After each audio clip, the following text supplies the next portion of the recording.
Welcome to the Multifarious Man Podcast, episode 504, Do Frogs Really Leap? As always, I'm your host, John Michael Vincent, aka the Multifarious Man. You can follow me on Instagram and Twitter at Multifarious Man and find links to all previous episodes of the show along with essays and reviews at www.multifariousman.com. In today's episode, I'm sharing with you an interview with the amazingly talented writer, producer, actress, and comedian Kamali Murray. Now, before the break, I would like to reflect on the sudden passing on February 18th of the uber-talented Prince Marky D. Born Mark Anthony Morales, Marky D was a trailblazing MC and member of the pioneering hip-hop trio The Fat Boys, with Darren Buff Love Robinson and Damon Kool Rock-Ski Wembley. From the early 80s through the 90s, they were one of the largest rap groups in the world and first truly to go global. On top of his success with the Fat Boys, Marky D went on to be a top music producer responsible for hits from Mariah Carey, Jennifer Lopez, and most famously, Mary J. Blige's first top 10 hit, Real Love.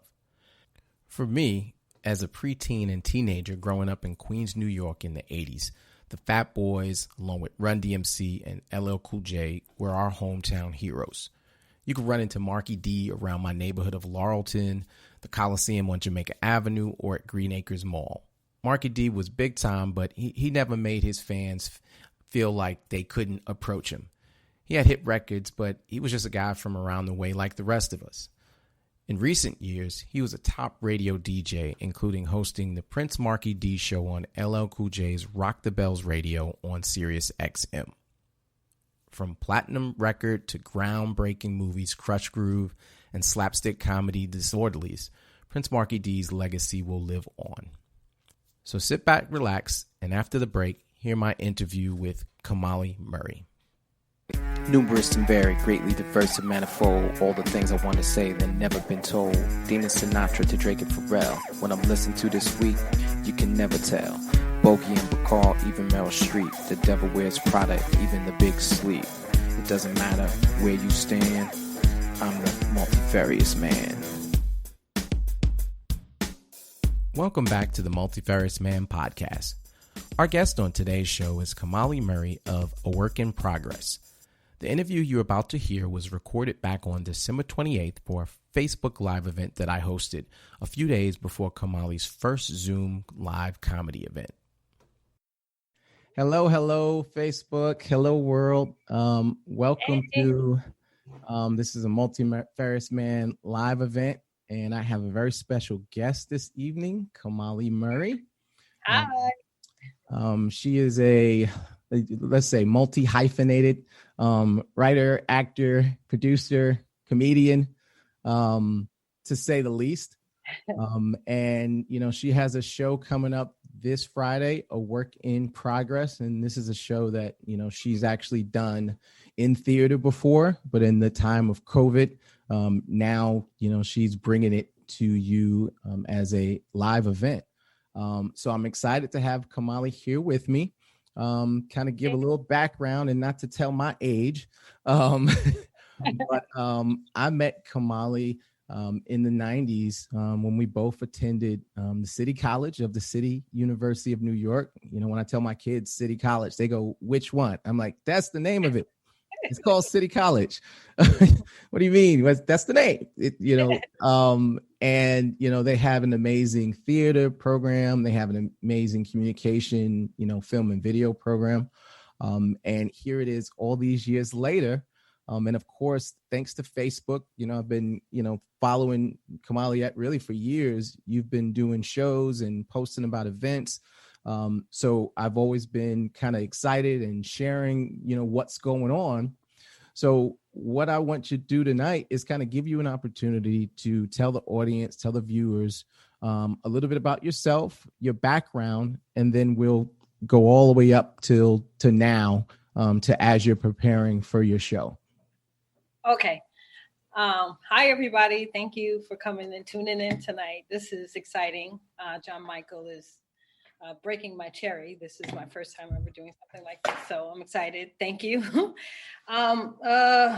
We'll go back to college. So at City College, I studied there for film and video, but I loved the theater. And I used to sneak downstairs to the theater department and audition for plays and stuff and things like that.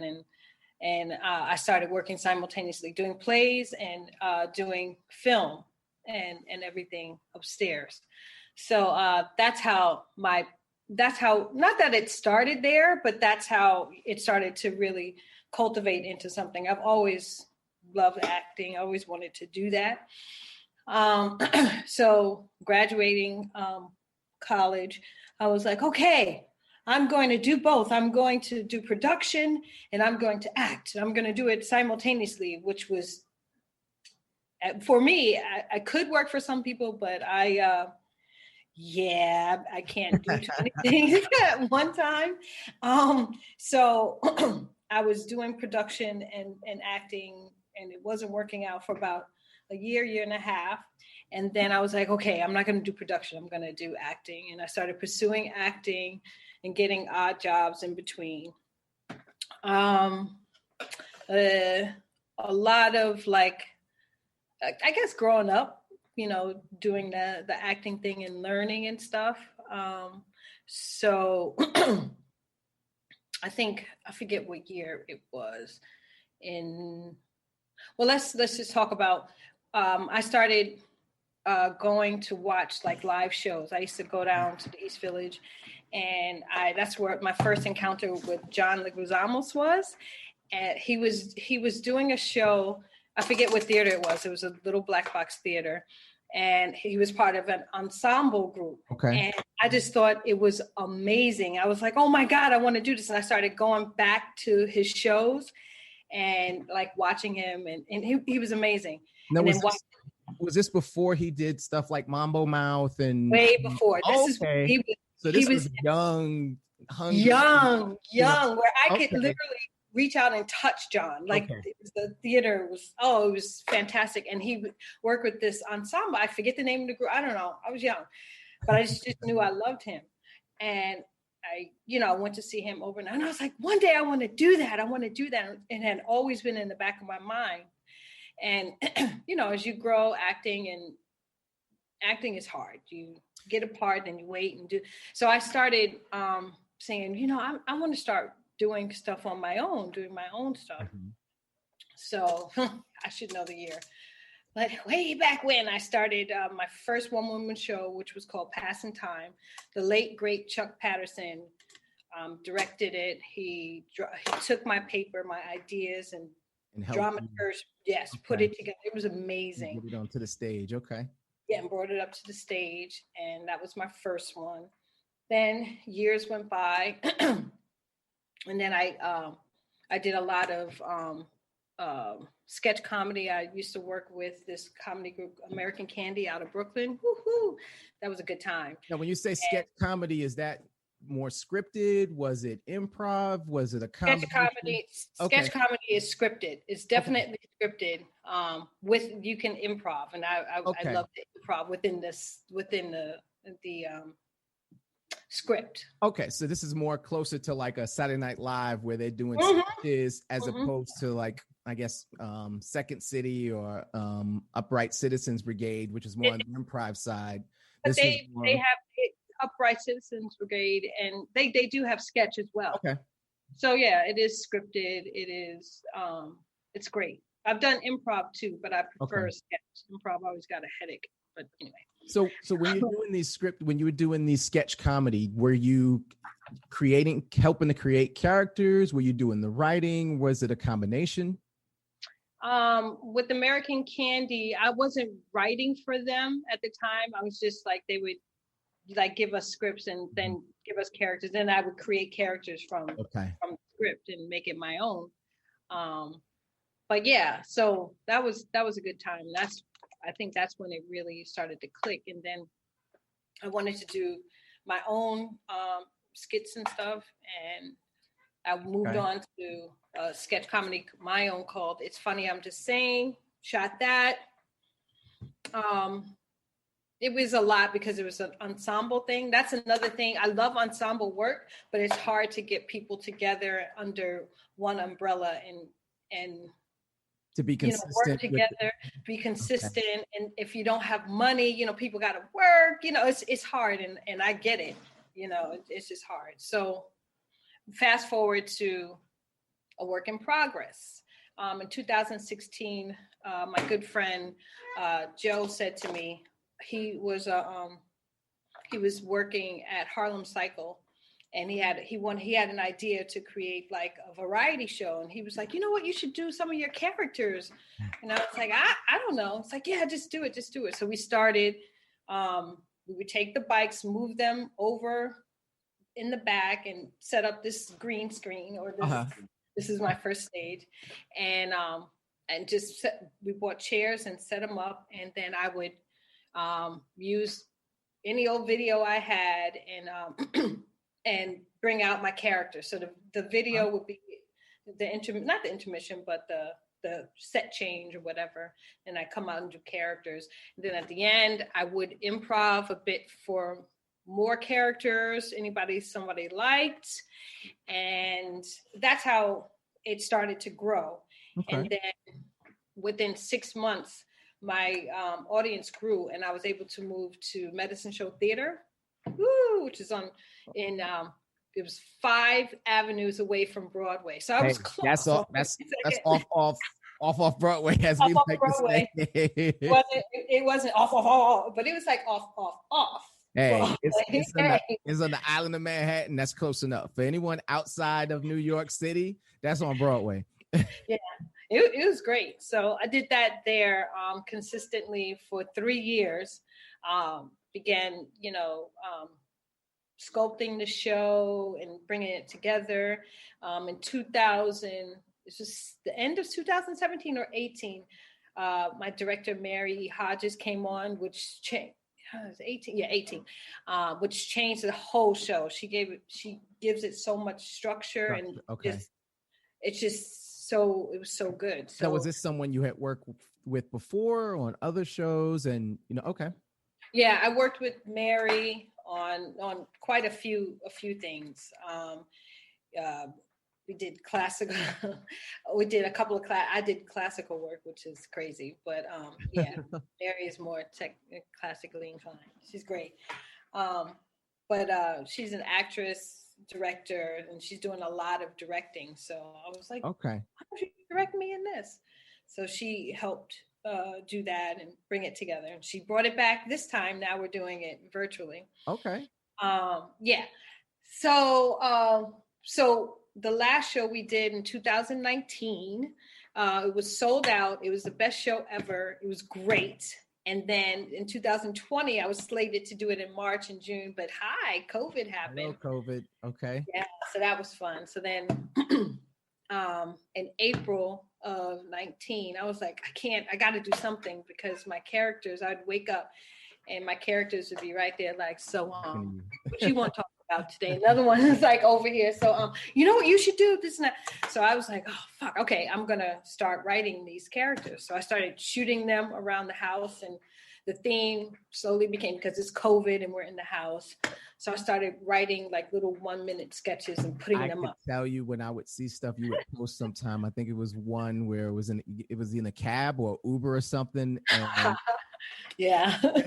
And it's like, I could just picture you sitting there having these conversations with yourself. And then, I'm always amazed, and I love to see just the subtle differences where it's one person playing multiple characters, but it's not as simple as, like, kind of talk about how do you bring out multiple characters? I guess for people sitting at home, they think, oh, they just put on a wig and a costume and that's it. But for you, what goes into crafting, how do you make each character individual and that they stand out, and that like what is it you're doing to kind of embody these characters so that even for yourself, they kind of stand out and have their own voice? And wow, that's a really good question. Every character. I just do it. What do you mean? No, I don't do it. That was a good question. It depends. Every character is different. Like the old man in a cab that you talked about, he was very interesting. He was he was just like an idea of a dirty old man that oh, my camera went off, that that I thought of, and then I just impounded on him. Mm-hmm. Where did he come from? They always come from, he came from like just a guy I see on the street or so, and just like combined, and then I started to like develop his story. Okay. Everyone is different. That's how he came about.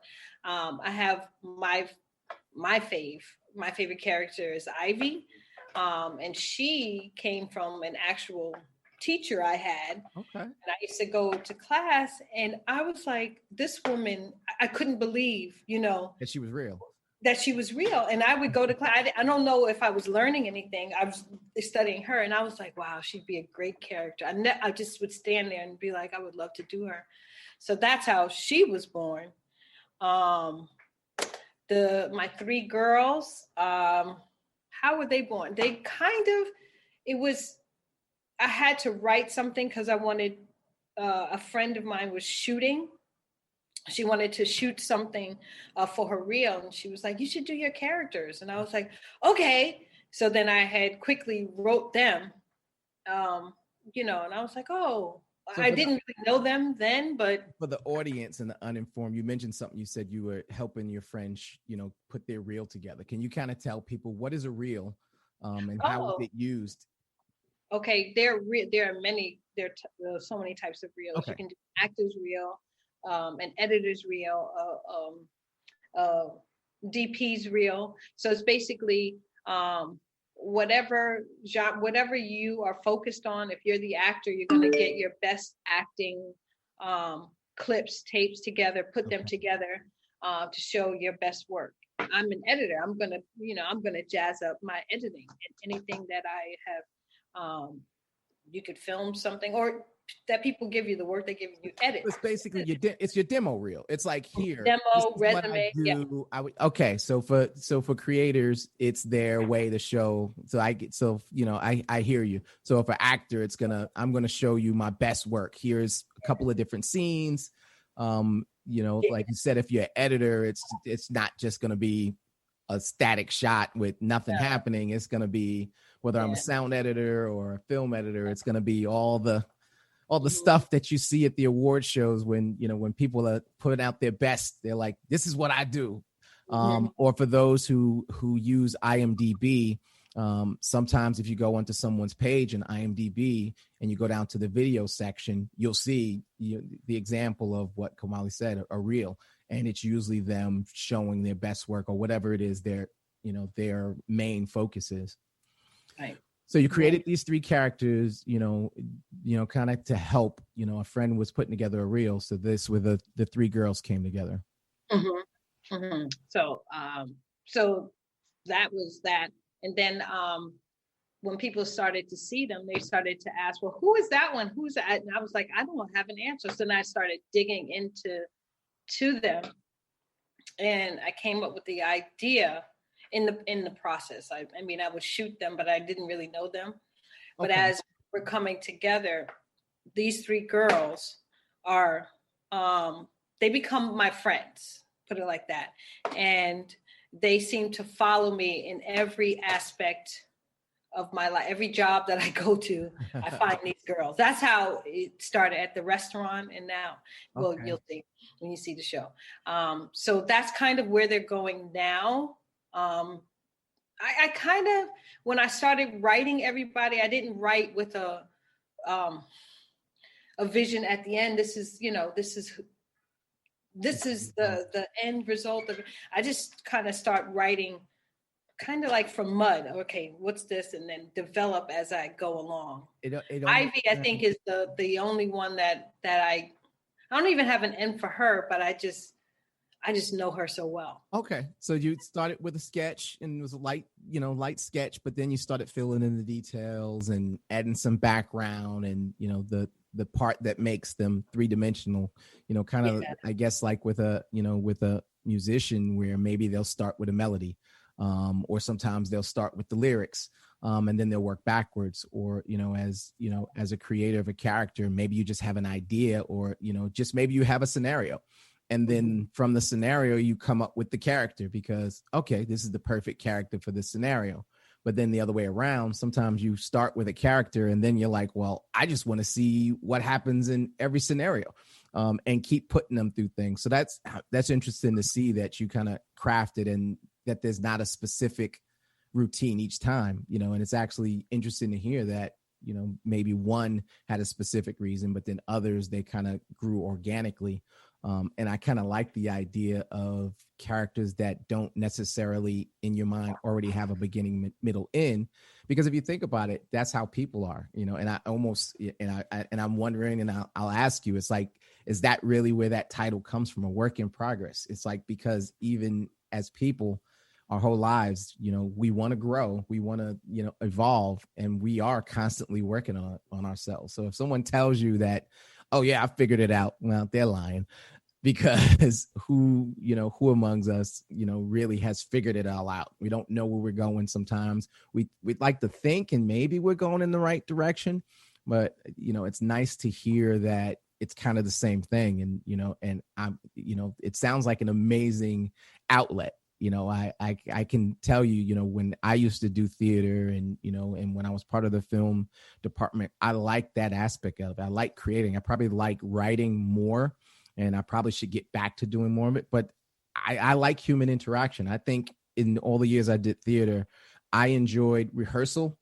I enjoyed workshopping more than the actual performance. The performance was like, yeah, that's the end result. But for me, it was everything behind the scenes.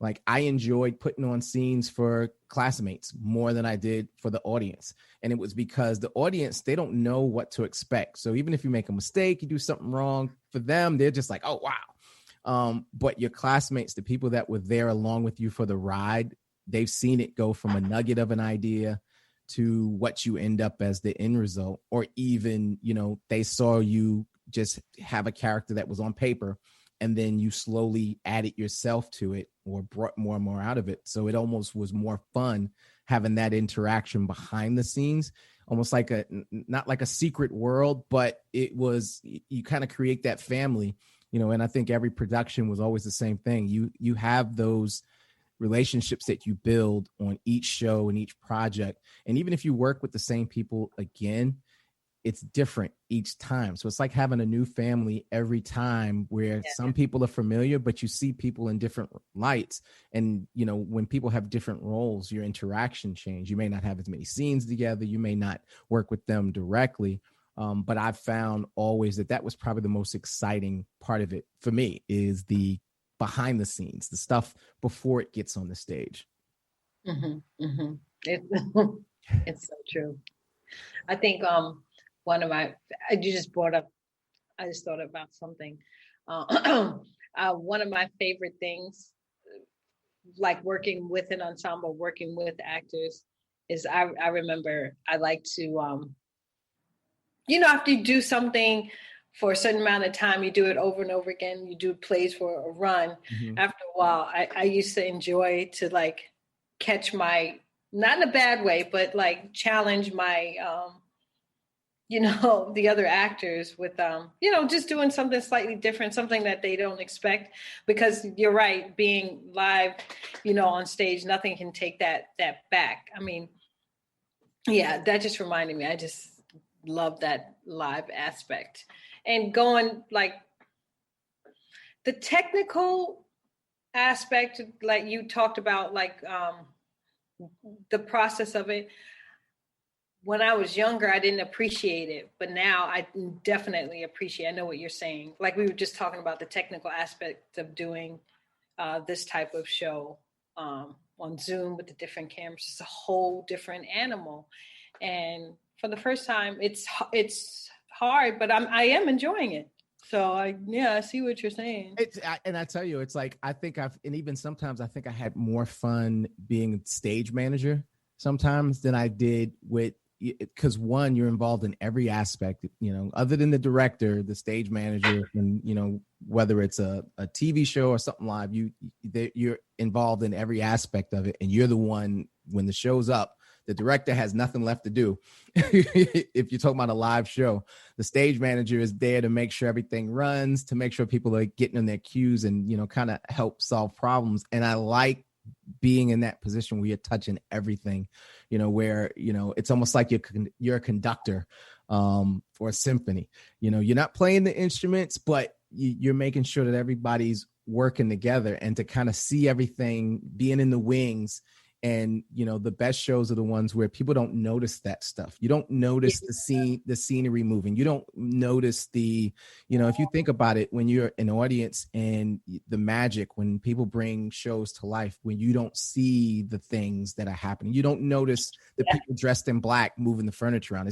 You're so caught up in the world that you don't even see the seams. You don't even notice it anymore. It's like, the best theater, the best TV programs, the best shows are the ones where it pulls you away, and even to this day, whether I'm reading something or watching something, and my daughter is the same, and I won't say which one, but it's when something touches you, and, I messed up a little bit for the silliest reasons, but when you're watching something and you really connect and you empathize and you feel it, that tells me whether it was the best show in the world or the worst, if it touches me even a little bit, I get something out of it. And that's why I think sometimes people go, "Oh, I can't believe you enjoyed that." I'm like, yeah, man, if it touched me and that character said something to me or I enjoyed it, that's all that matters. And I have to say, as a creator, I think sometimes we do things and it's just for us, or I think sometimes we do it maybe for our family or friends. But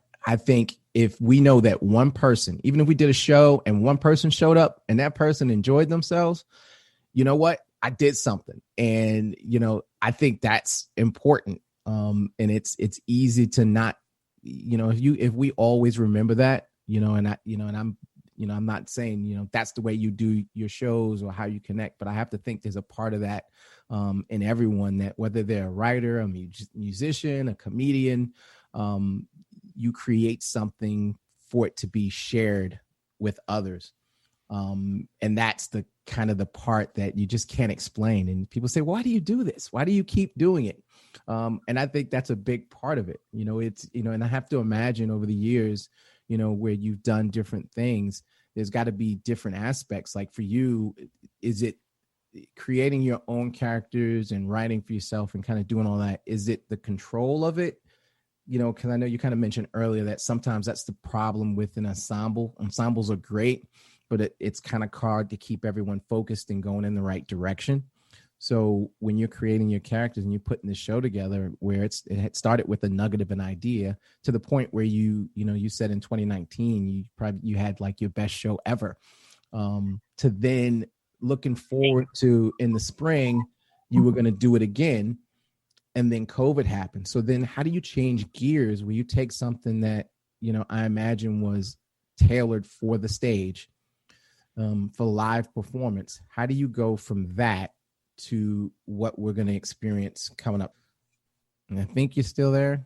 If not, I'm still here. I'm still here. Okay. Okay, I got to fix it. You see me? Hi. Yeah. I got frozen. Yeah, you froze for a second. I was gonna riff for a minute. Okay. Boop, boop. I got to figure that out. Yes, all of my characters. I think I did one for my kids. One, it was he was kind of like a outback type guy, but as far as I'm concerned, I crack up accents and characters. They all basically are the same character for me, whether I'm supposed to be Australian or British. They all sound like bad Jamaican. Jake Willows, that was the guy. I had this leather coat and I had this outback cowboy hat, but Jake Willows was going to show up and I was going to embarrass myself, but that's okay. I'm glad that I have you here. I heard the accent. Leave it to the But how do you go from crafting something for that live experience on a stage with people in an audience, because you got to, I can imagine performing live is different. It's just a different feeling as opposed to something you put on film where you don't get that immediate interaction. So how did you take that experience and tell me the steps that you took to now you're ready to do online live which, I'm nervous because, live has got to be an amazing experience, but even live through, technology, how do you get from there to here? Yeah. And this is my first live. This will be my first live um Zoom show, whatever. So okay. Which I'm amazed. It's like sometimes you see people on these talk shows and you're like, has this person ever been in front of a camera or talked to anyone in their life? I've been in front of the camera. I just haven't. This is just a new avenue to do the show. It's different, but it's not that different because the live show, it incorporated video, and then I would come on live. So it's gonna have. I'm working on replicating it as much as I can via Zoom. Okay. So it still has that aspect of me, and interacting with my characters, interacting with the audience. It's just a different platform, and I guess we're all going to find out on Friday. I mean, I'm excited so far. What we have. Yeah. Yeah, I'm just excited to try. I love trying new things. It's like the first time I ever put up my one woman show. I was like, well, let's see what happens. So the very first time I put this up, live with the video, I was like, oh, let's see what happens. So I was like, well, why not? I didn't think about doing this until about a month ago. I started working with Jay Nicole, and we were sitting down talking about what to do. And I was like, you know what, maybe I should just do my show. It's like, good idea, do your show. And I was like, all right, so I'm going to do it. And that's usually like when I first started out, that's how it was. It was like my friend said, you should just do a show. And I was like, okay, I'll do a show. So it's like, you should do that. I was like, okay, I have it. So let's just try something new. And I'm excited. I love trying new things, and I really love making people laugh. So, I mean, I can tell you, I mean, and he, from someone that's known you for a minute, I can tell you, you're the type of person that when you're in a room, you're just very, some people are wallflowers, but you're not. I'm trying to find the word. It's like you're in a room, people know you're in a room. You're not the type of person that just like, how some people come in the room and they just suck the air out of the room. You would come in a room and it's like, all right, the fun is just going to keep going. And, and it's not, how some people just try to make you laugh, but then some people are just funny. You're just funny.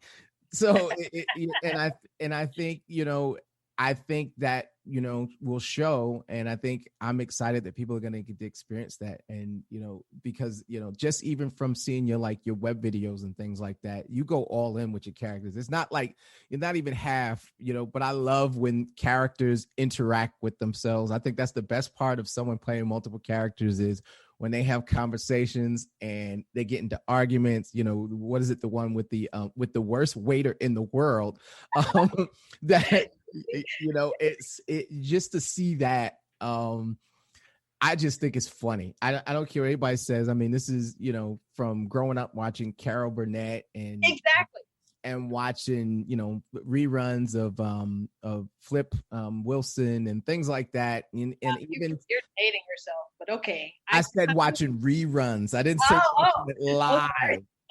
Remember back in the beginning, Nick at Night showed a lot of stuff that is not on now. Yeah. That old. It wasn't. I had more than 2 channels. My kids are like, "What's that?" But I think seeing people, it's like just take Carol Burnett for example. It's like you knew it was Carol Burnett because she would come out and talk to the audience, which I thought was amazing. But then her and Tim Conway and Harvey Korman and they'd come out and they'd do these outrageous characters that just were so. It was like, no, it doesn't make any sense. I know it's you underneath that character, and sometimes it was a wig, sometimes it was a mustache, sometimes it was just eyeliner. She would put this eyeliner or under sometimes it was just drapes. Sometimes it was drapes. Yeah. I think I saw one the other day on my Roku, which I'm glad like I can see Carol Burnett all the time now. And it was an episode where Art Carney was on it, and people forget how amazing, because growing up in New York, we saw the Honeymooners all the time on Channel 11, PIX. That was it, Honeymooners. How amazingly talented an actor, a comedian. He was so physical, but to see him in a scene with Carol Burnett, and he were two masters at their craft, that it was just so outrageous. It's like trying not to laugh. It's like, I can't imagine how, character actors in scenes together can not crack themselves up. So it's like you've got it easier where you're playing multiple characters. So I could imagine it's like when you're Carol Burnett and you got Art Carney. It's like, how do you get through a scene when, there's nothing fake about it. It's like they're all in. I'm invested in this character. This is who I am. I think there was one the other day where it was literally the baby was invisible. That was the whole thing. They had an invisible baby and they played it up, and you just laugh. So for characters to see people bring that out, I just think it's, whether it's the facial expressions, whether it's the body language, the attitude, when people bring a character out, it's like Kamali disappears, the character comes out. And I just think that's just so much fun, that zaniness that you can have, where our brains are sophisticated enough that not only you could do it, but do it well. So it's interesting to see. And I love laughing, and I love silliness, and you're right. When you talked about John Leguizamo, that's probably one of the things I miss the most, since I haven't been in New York in 20 years, is live theater, and not just like Broadway type shows, but those small black box theaters where it's basically people got together and there's a room and there's some lights and they're just creating something in this small space, whether it's an ongoing story and you come back. What was the one they had? Dick Danger was one of the ones that they had in the Village, and I think some of the people from City College were part of that ensemble, and they basically would just come up with these characters every week, and you just went. It was inexpensive. You got to see people before they became like big names. And you could see that little nugget of skill, and you're like, wow, that person, I don't know who they are, but I got to come back and see whatever they're doing because they're funny, or they're just talented. I don't know what it is. And I'd watch them, what's the joke? It's like, I'd watch that person, paint a fence. So, how do you, for you, what do you consider like the success of it? Is it creating more characters? Is it finding a new venue? Because we have to say at some time COVID's going to go away. So for you, like you said, because your show incorporated video before, is this going to be like, do you think this is going to be the way people create and send out content now? Or is it going to be some combination? Do you see where, people will be in the theater, but they're transmitting on Facebook Live, or they're on YouTube, or that's a good. That's what we're talking about. I really hope and pray. I can't wait for theater to come back, because there's nothing like the stage. It's nothing like standing on that stage and just like go. I'm saying that now. I'll see how it's going to be on Friday, the Zoom thing, because it's still live. It's still go, but differently. But I do hope that theater comes back. But I do think it's definitely going to expand from like now, because you can do it live. And now because of this technology, like we talked about earlier, you can also do a live show and also tape it or stream it live on stage. So it's just gonna add to it, and it's gonna create a whole new avenue and it's like a doorway for beginning artists, and just to find a new way to hone in their voice and tell their story. So it's gonna grow, but I really hope that theater comes back, because I love theater. You got to have it. It's the whole thing of the live experience, the energy you get from a crowd, the energy, and people don't. If people have never been on a stage before, I just have to tell you that if you don't think that audience is important, you're fooling yourself, because when you're on that stage, you feel like it's a vibration you feel from that audience. You don't really see them because those lights are bright and they, it's for a But reason. you feel it. But you feel it. You can the energy. feel it. You can feel someone on the edge of their seat. You can feel someone like, if it's dramatic, you can feel that next laugh coming around, because people are just, like when a character walks on stage that they just met, 20 minutes ago, and now that character comes back out, and it's like they were anticipating it, and they're like, now they know. It's like now the audience is in on it. It's like, oh yeah, I know what this guy's gonna do, and I can't wait to see them do it. And it's that, and it just kind of, it's reciprocated. It goes back and forth. It's like, I'm sure you remember it, or you can say what it's like. It's like there's a difference between that, that matinee crowd and that, Saturday night crowd, or that there's certain nights when the energy coming from that crowd, you feel like your feet aren't touching the ground. You may not even remember after the show. It's like, I don't even remember doing the show. And I know I've had that feeling. It's like you get caught up, sewed up in it. You don't even remember, or you're in the wings watching one of your fellow performers. And sometimes you get so caught up. You like, my biggest fear all the time was like, I'm gonna miss my cue. Like if you're downstairs or backstage and you're listening on the monitor, and you're like, my biggest fear all the time was like, I'm gonna miss my cue. Something's gonna happen. I get so caught up in this show and enjoying the show, like I'm in the audience, that I'm gonna miss my cue, and then you're like freaking out. But that feeling, I call that excitement. I call it the roller coaster. Like it goes up, and then once you start going, you just go. And then when you're done, it's like you get off the roller coaster. Like, what just happened? You're like, oh, I remember freaking out, hearing that click. Yeah, I remember the drop, and I remember I might have soiled my pants a little. But I'm here. You're like, did we go upside down? I'm not. Yeah, sure. I think so. We went backwards. Let's go again. That's how it is. Yeah. And you're like crawling along, your whole body's shaking, but I have to say, I think that's going to be the amazing part. And for me, as I'm watching it, I'm going to be like on the edge of my seat, especially when I know something is live. Do you remember in the 90s, the show Rock? Very popular show with Charles Dutton. And then they started doing some live episodes.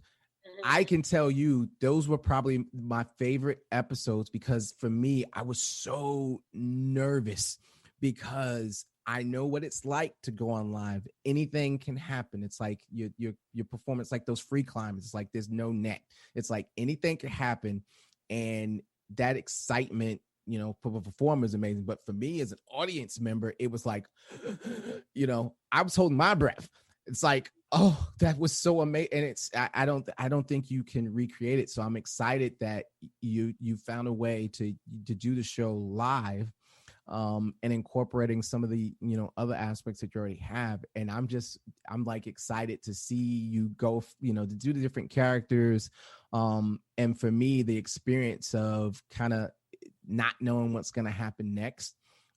There's that aspect of live that you just don't get anywhere else. And to be able to use the technology to be, have that instant technology, which, I'm thankful for. It's like, everything leading up to this year, and it's, and it's been, sad. It's been, people have gone through so much, but the fact that, creators, writers, producers, directors are still creating things that they're sharing with people, people that are home, people that are isolated, to have that available, to be able to smile, to be able to laugh, to not think about what's going on in their life for a half hour, for an hour. It's the arts, theaters, music. These are the things that drive a culture. And no matter what's going on in the world, that's why you always want to try to bring those things back first, because it's the lifeblood of a community. It's, it's those things that can take you away for a minute. It reminds us of how similar we are, even with all the differences. Laughter, if you hear someone laugh, you don't know what language they speak, because we all laugh in the same language. And it touches you when you hear laughter. It's something about it. You're like, Yeah, it takes you, it does, it takes you Yeah. away to a moment, if just for a moment, and you're like, ah, and then you come back to your reality. But So, yeah, so I think that's part of the thing that I think creators are trying to figure out, that interaction, because I know I had a seminar a couple of weeks ago, and we had a Christian comedian, and she was funny, but it's like you're waiting to hear the response and the laughter. So we had to make sure the mics were open so people could actually laugh. It's like you're trying to control these things, having a controlled environment, so you don't have hear something crazy in the background on someone's Zoom, but you also want to be able to hear the laughter. Like how are you preparing for that? Have you thought about that? Like, are you going to yeah. be able to hear us? Like, I'm talking with my director now. That's okay, still because that's another aspect that we have okay, to deal with. Yeah, because it is like that, but it's a little different okay. for Zoom. So we'll see. Yeah, it's a great big test. I can't wait though. I'm gonna have so much fun with it. Yeah, with telling my story and taking what I've created this past year, the videos and Okay. stuff, making it into another show, Well, another. I know I'm certainly looking forward to it. And I think, one of the things, and I want you to kind of talk about the show, how people can get to it, what are the different options to see the show. I'm the type of person that likes all the different content that goes with things. So when I'm the person that would watch the DVD extras and the behind the scenes, things like that excite me. So all I can say to you as an audience member, as a consumer, document everything you can, because people actually like to look behind the curtain sometimes and see what it takes to get that final product. Don't show all the secrets, but you know what I mean. I think that's definitely an opportunity, for performers and creators, and it's a way to share something with your audience, and it's long lasting. It's an people like to feel like insiders. It's there's a reason why you know people like to have that as, oh yeah, did you get the extended DVD Blu-ray edition that had those extra scenes? It's like we like to see our humans messing up and having fun and cutting it up behind the scenes, and we like to see the magic behind. It's like, man, I can't believe they made that Henry Cavill guy fly. He really was Superman. And then you look behind the scenes and you see some of the blue screens and the green screens. I think that's an important part of it, and audiences are kind of gotten used to that. We're spoiled in the DVD age. They didn't have that when we were growing up, and everything was on VHS. You got the movie, that was it. Maybe there was some previews, but now it's the additional content. Those are the things, the interactive things that people like. That I think it's the extra, and it kind of helps people stand out. They like the outtakes, even on albums, on music. People like to see these type of things, and it's like I think there's a reason why people are doing Instagram Live and Facebook Live, and even the fact how Versus became what it was. It starts with the audience feeling like they're part of that creative process, feeling like they're seeing how you get that, because everyone is like, man, I can't do that. I can't get up on that stage and and be that person, and I'd be so nervous and acting. But to be able to see the human side of it, to getting to this is how, look, I put my pants on one leg at a time, unless I'm in a hurry, then I jump in it and hopefully don't fall. But that type of thing. And I think that's probably a reason why TikTok is taken off the way it has, and you have just regular folk becoming famous, because people now, it's like warts and all. I just want to see warts and all. I mean, if you think, my kids got me on it, and I'll be watching videos of people falling down. It's like the silliest things in the world. It's like people trying to recreate some fancy dance. And the funnier part is, I guess when they do like the split screen or duos or whatever they call it, where you see someone trying to do what the other person did, and it's just a major fail. And I think it's just so amazing that people have gotten better at laughing at themselves. You always fear that there's that bullying side of it, because there is that part of it too. But I like to see people laughing at themselves and enjoying other people laughing with them. It's like, yeah, I'm part of the joke too. It's like, yeah, it was funny. I fell and it was funny. I shouldn't have been doing that. And, I shouldn't have tried to jump over that thing. There was no way I was going to do it. I knew I couldn't do it before I did it, and I tried it anyway. And You now, remember how old you were when you did that? oh my goodness. It's like everyone's on America's Funniest Home Videos now. But it sucks you in. But I think there's so many amazing things. There's so many different creative people, and I'm excited to see, people like yourself and other people doing this, because that creative gene, that spark, and sharing your characters and your creation and making people laugh, there's something about that.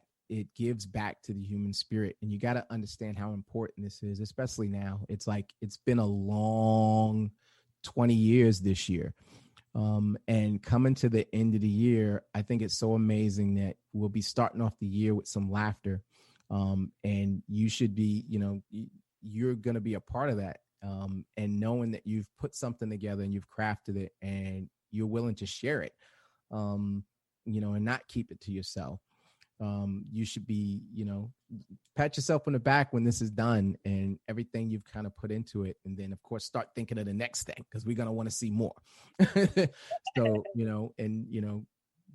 so John, it's it's funny what you say about, like, I'm trying to do the behind the scenes now, taping but my other camera died. So I got it. That's all right. Well, I'll send you the front of the scenes as we. Yeah. I want to do anyway. I love editing, by the way. So okay. I love doing all this. But when I was do a lot of the shoots by myself, I kept saying, okay, I got to remember to like somehow document myself. But I was doing it by myself with one camera, so I couldn't be like, okay, so now I'm putting. So I've been yes. So now yeah, and although it's been great.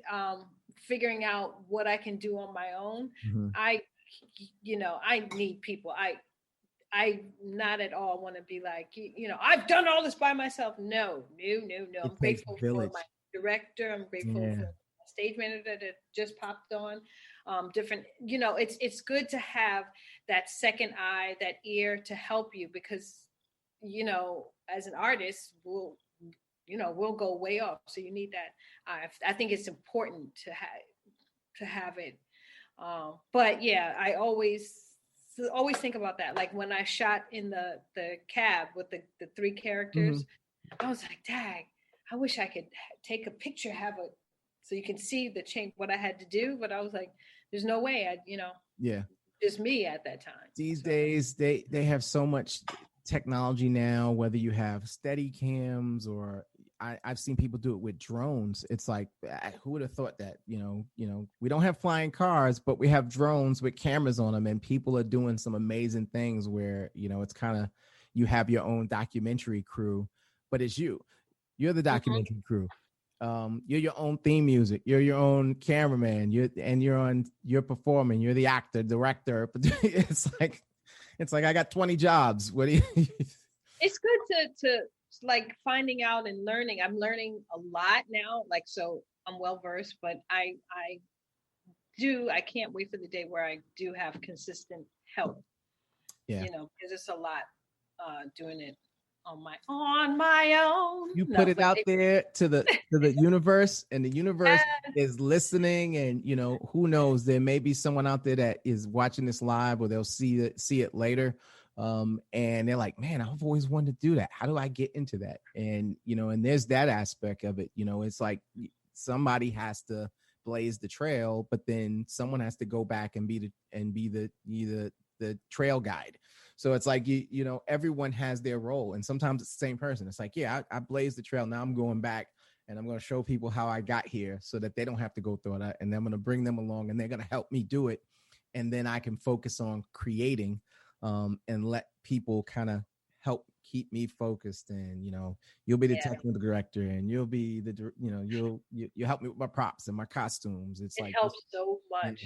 it's just a wonderful thing. And then you can do so much more and get like, yeah, it's great. But So how many people are helping kind of create this? Like, what's the behind the scenes of a work in progress? You mentioned was it your stage manager or your director? yeah, Kind of. Norman Small, Okay. my stage director, he came on. He's been directing when I was over at Medicine Show Theater. Okay. He from the beginning. He's been there, and I'm so grateful to have him come on today because come on for this show because I wasn't sure what I needed, and then I realized what I needed. So thank you, Norman, and Mary as well. Mary came on, and yeah, I was like, can we do the show? And they were like, yeah, let's do it. I was like, really? No. But yeah. So it's myself, Mary, E. Hodges, the director, Norman Small, stage manager. Got my music from Capital Ghost Beats, new music. We're working on that. There's lots of people I can shout out. But I'm just, thinking immediately on the show. Okay. That's them. So I'm grateful. So there you have it. Kamali Murray live and in color. I had the pleasure of attending the virtual show on January 1st and thoroughly enjoyed Kamali's multiple characters. Coming up on March 1st, Kamali is presenting her next virtual show titled Let's Have a Conversation regarding sketch comedy but staying woke. You can find the links in the show's description. We'll be back after a short break.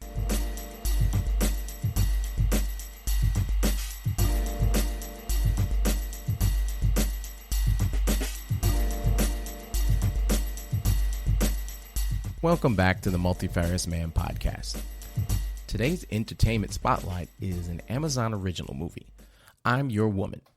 In the 1970s set crime drama, a woman is forced to go on the run after her husband betrays his partners, sending her and her baby on a dangerous journey. The movie stars Rachel Brosnahan of The Marvelous Mrs. Maisel, which I admit is still sitting untouched on my Amazon Prime Video watch list, Marsha Stephanie Blake, who played Linda McCrae in When They See Us, the Netflix drama from Ava DuVernay about the Central Park Five, and Arinze Kene. Now, I wasn't familiar with Mr. Kene before this movie, but his screen presence and chemistry with both female leads is undeniable. What pulled me in instantly about this movie was the 70s setting and everything from set decoration, locations, costumes, orchestration, and music. The movie was intense and pulled you in with edge-of-your-seat tension from the opening scene. Now, my favorite scene in the movie was a quiet moment between the characters Jean, played by Miss Brosnahan, and Cal, Mr. Kene. In the scene, Jean performs her unique, and I say unique, rendition of Aretha Franklin's You Make Me Feel Like a Natural Woman that she explains she uses to make her infant son laugh. It is an intimate, touching, and raw moment between two characters that perfectly encapsulates their relationship and their perilous situation. The movie is written and directed by Julie Hart, and I highly recommend it. Also, I recommend checking out the soundtrack, which has the aforementioned Aretha Franklin's You Make Me Feel Like a Natural Woman, and also her version of The Wait. Definitely worth it. If you haven't seen it, sit down for an evening of entertainment. Now, until next time, thanks again for tuning in to the Multifarious Man podcast. The Multifarious Man is out of here. The Multifarious Man podcast is produced and edited by Multifarious Man Productions. Your host is John Michael Vincent, aka The Multifarious Man. Original music and lyrics by John Michael Vincent. Numerous and varied, greatly diverse and manifold. All the things I want to say that never been told. Demon Sinatra to Drake and Pharrell. When I'm listening to this week, you can never tell.